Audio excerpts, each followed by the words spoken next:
ملا نصیر الدین کے پڑوس میں ایک مالدار یہودی رہتا تھا جو اتنا کنجوس تھا کہ کبھی کسی غریب اور محتاج کو ایک پیسہ نہ دیتا تھا۔ ملا نے کئی مرتبہ اسے سمجھایا کہ خدا نے تمہیں دولت عطا کی ہے، اسے غریب اور مفلس لوگوں پر خرچ کیا کرو، لیکن اس نے ملا کی کوئی نصیحت نہ سنی۔ آخر ملا نصیر الدین نے اسے سزا دینے کے لیے ایک ترکیب سوچی۔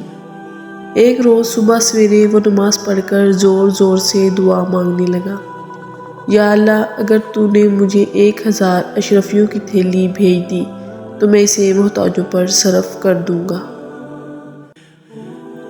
لیکن اگر اس میں سے 1 اشرفی بھی کم ہوئی تو ہرگز قبول نہ کروں گا۔ یہودی نے یہ دعا سنی تو سوچا کہ ملا بڑا ایماندار بنتا ہے، اس کی ایمانداری آزمانی چاہیے۔ یہ سوچ کر اس نے تھیلی میں 999 اشرفیاں بھری اور عین اس وقت جب کہ ملا نصیر الدین دعا مانگ رہا تھا، اشرفیوں سے بھری ہوئی تھیلی اس کے صحن میں پھینک دی۔ ملا نصیر الدین نے لپک کر تھیلی اٹھا لی اور اس میں سے اشرفیاں نکال کر گننے لگا۔ کل 999 اشرفیاں تھیں۔ ملا نے خدا کا شکر ادا کیا اور کہنے لگا، یا اللہ، میں تیرا شکر گزار ہوں، تو نے میری دعا قبول فرما لی۔ 1 اشرفی کم ہے تو کوئی بات نہیں، یہ اشرفی پھر کبھی دے دینا۔ یہودی نے جب ملا نصیر الدین کے یہ الفاظ سنے تو سخت پریشان ہوا اور دل میں کہنے لگا، یہ ملا تو بڑا چلاک ہے، اس نے دھوکے سے میری اشرفیاں ہتھیا لیں۔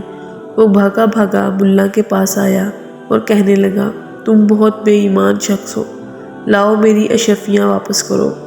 تم نے تو کہا تھا 1000 میں سے 1 اشرفی بھی کم ہوئی تو واپس کر دوں گا، لیکن اب 999 اشرفیاں قبول کرنے پر تیار ہو۔ ملا نصیر الدین غصے سے کہنے لگا، تم کون ہوتے ہو مجھ سے اشرفیاں مانگنے والے؟ یہ تو میرے خدا نے مجھے بھیجی ہیں، جاؤ اپنا کام کرو۔ یہودی سیدھا قاضی کی عدالت میں گیا اور ملا کے خلاف مقدمہ دائر کر دیا۔ قاضی صاحب نے یہودی کو حکم دیا کہ ملا نصیر الدین کو بلا لاؤ، ہم ابھی فیصلہ کر دیں گے۔ یہودی نے ملا نصیر الدین کے پاس آ کر کہا، چلو تمہیں قاضی صاحب بلاتے ہیں۔ ملا نے جواب دیا، تم دیکھ رہے ہو کہ میرا لباس پھٹا پرانا ہے، میں اس شرط پر جانے کے لیے تیار ہوں کہ تم مجھے اچھے کپڑے لا کر دو۔ یہودی نے یہ شرط بھی منظور کر لی اور صاف ستھرے کپڑے ملا کو لا کر دے دیے۔ ملا نصیر الدین یہ بیش قیمت لباس پہن چکا تو کہنے لگا، میاں یہودی، کیا اتنا قیمتی لباس پہن کر پیدل ہی قاضی کی عدالت میں جاؤں؟ لوگ دیکھیں گے تو کیا کہیں گے؟ گھوڑا لاؤ، میں اس پر سوار ہو کر جاؤں گا۔ مرتا کیا نہ کرتا، یہودی نے اپنا گھوڑا بھی ملا کے حوالے کر دیا اور ملا صاحب نہایت شان و شوکت سے گھوڑے پر سوار ہو کر قاضی کی عدالت میں پہنچے۔ مقدمہ پیش ہوا۔ قاضی صاحب نے دونوں کو غور سے دیکھا۔ ملا نصیر الدین کا قیمتی لباس اور سواری کا گھوڑا بھی انہوں نے دیکھا اور یہودی کا لباس بھی، اور یہ بھی محسوس کیا کہ وہ پیدل آیا ہے۔ یہودی نے جب سارا قصہ سنایا تو قاضی صاحب نے ملا نصیر الدین سے پوچھا، ملا صاحب، تم اس الزام کا کیا جواب دیتے ہو؟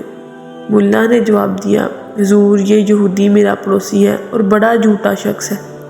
ابھی تو یہ کہتا ہے کہ میں نے اس کی 999 اشرفیاں ہتھیا لیں اور کچھ دیر بعد کہے گا یہ لباس جو میں نے پہنے ہوئے ہوں وہ بھی اسی کا ہے۔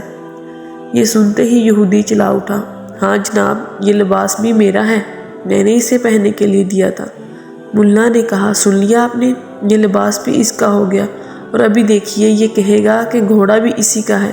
یہودی غصے سے چیخ اٹھا، ہاں حضور، یہ گھوڑا بھی میرا ہی ہے، ملا نے مجھ سے سواری کے لیے مانگا تھا۔ قاضی نے جو یہ باتیں سنی تو یہودی کو ڈانٹ پھٹکار کر نکال دیا اور مقدمہ خارج کر دیا۔ یہودی روتا پیٹتا ملا نصیر الدین کے گھر پہنچا اور اس کی بڑی منت سماجت کی۔ ملا نے اس شرط پر اس کی اشرفیاں، لباس اور گھوڑا واپس کیا کہ وہ آدھی اشرفیاں غریبوں میں بانٹ دے گا اور آئندہ بھی نادرا لوگوں کی مدد کرتا رہے گا۔